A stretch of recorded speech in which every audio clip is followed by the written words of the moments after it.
Lemmings congregate on the open plains of Syberia.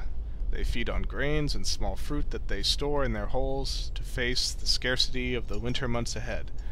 Lemmings dig deep tunnels in the ice to escape their predators.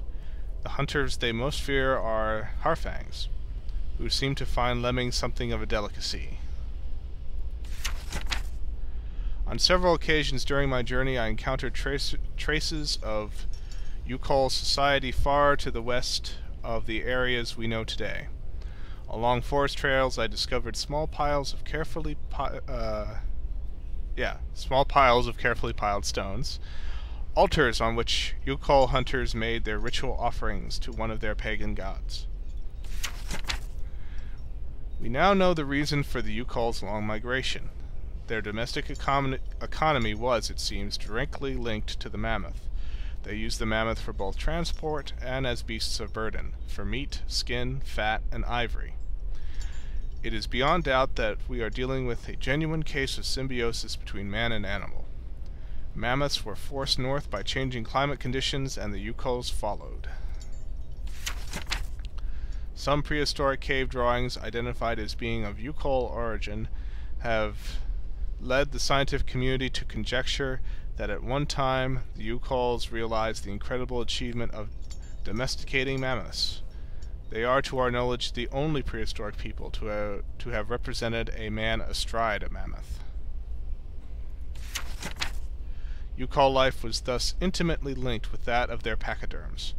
They used their hides for clothing and to build roofs, walls, and houses. They used their tusks to construct the frameworks of their dwellings, and for weapons, tools, and jewelry. Curiously, the disappearance of the mammoth 12,000 years ago had no immediate impact on the Youkol's way of life. It seems that they were able to retain the strong link that tied them to mammoths throughout millennia. As incredible as it might seem, Youkols still feed on mammoth meat today, and use mammoth hide for clothing and to roof their dwellings. Their craftsmen of mammoth ivory is altogether remarkable. It appears that Youkols have managed to retain their ancestral habits by using over the years the many frozen mammoth bodies that are perfectly preserved in the frozen Siberian wastes. They are said to have lived off this enormous pantry for more than 30 centuries. To do this, they have hollowed out a vast network of caves in the frozen ground. According to the intrepid explorer Marie Berdrinoff, Youkol civilization has now gone underground. Specialists in the paleontology department at St. Petersburg have never credited Youkol myths and legends. However, the legend of the Siberian ice arc is typical of such folklore. And this is Syberia with the Y, which is what we're looking for. It has long been considered a fable told by shaman in the evening to ward off the boredom of the long Siberian winter months. The legend tells that somewhere on a lost island to the north of the tundra there still exists live mammoths, relics of the long-gone ice age, a tiny population that has been preserved for more than 12 centuries under Youkol care. The island the pachyderms inhabit is called Syberia. To my notes I add the tale of this legend as Marie Bodrinoff related it in her memoirs. It agrees on all points with the statements from Youkols I had the fortune to meet. Although this story constitutes no proof of the existence of the island of Syberia, it forms a tantalizing hypothesis. There's that blue grass that mammoths are supposed to eat.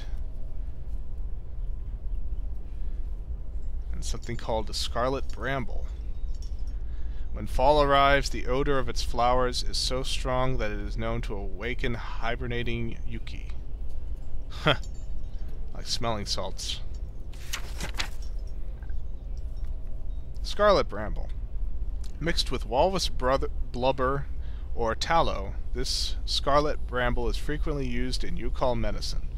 The fumes released by burning it have considerable healing properties. The shamans recount that the plant only grows on the tomb of one whose soul is at peace. Oh, maybe that's what's crawling up that gravestone. The legend of Syberia. Okay, at the end of the last ice age, there were huge climatic changes. Much of the land was flooded by water. This sudden environmental variation put the existence of a number of animal species in danger, including the mammoths that inhabit the lands of the Siberia North at the time. The Youkols, a particularly advanced people for the age, set about the construction of an enormous ark like that of Noah, with the objective of preserving the mammoths, objects of religious devotion, from their extinction. The enormous craft was entirely constructed of mammoth tusks, and was loaded with a small herd of beasts and huge quantities of fur. The fate of the ship was entrusted to several particularly courageous members of the Youkol clan. Their mission was to lead the animals towards more welcoming climes. Once such lands were discovered, it was agreed that they would unload the animals and then come back to spread the tidings of their good fortune. It wasn't until 10 years later that the ark returned to its starting place.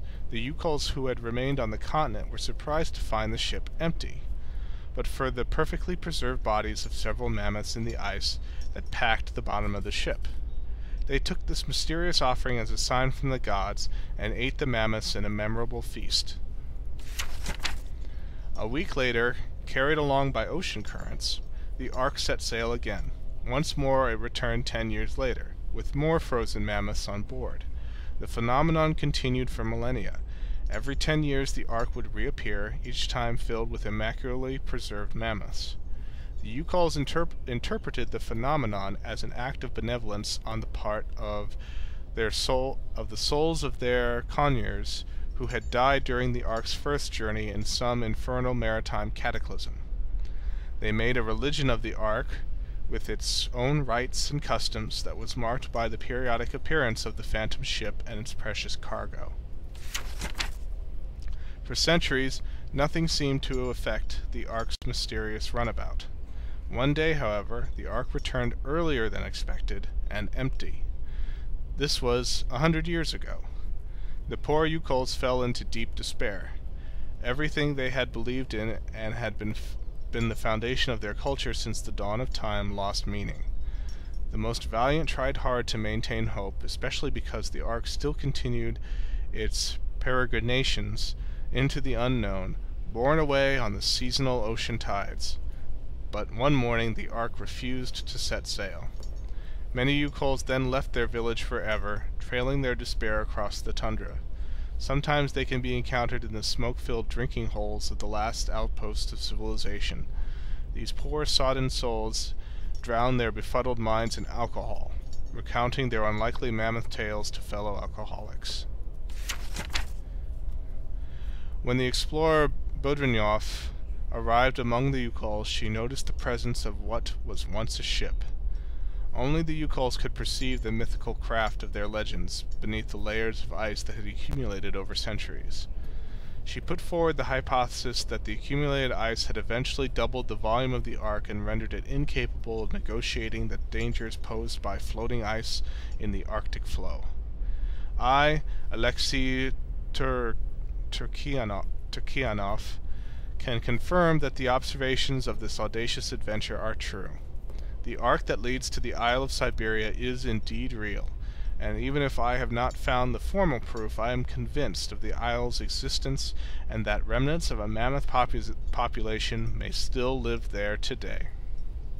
Okay. The Frozen North Adventures of the Monk Alexei.